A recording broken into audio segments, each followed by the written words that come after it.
Vážené dámy, vážení páni, vážení kolegovia, vážení študenti, dovoľte, aby som vám poďakovala za to, že ste sa zúčastnili a prišli ste na krst mojej knihy Základy diagnostiky a terapie funkčných porúch pohybového systému pre fyzioterapeutov.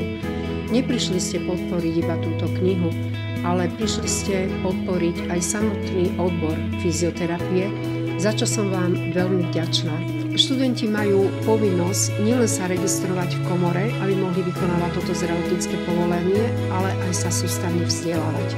Sústavné vzdelávanie im umožňuje práve aj komora fyzioterapeutov, ale aj vzdelávacie inštitúcie, kde sa dá vzdelávať v rámci špecializačných štúdií, v rámci certifikovanej činnosti, ale aj ďalšieho sústavného vzdelávania.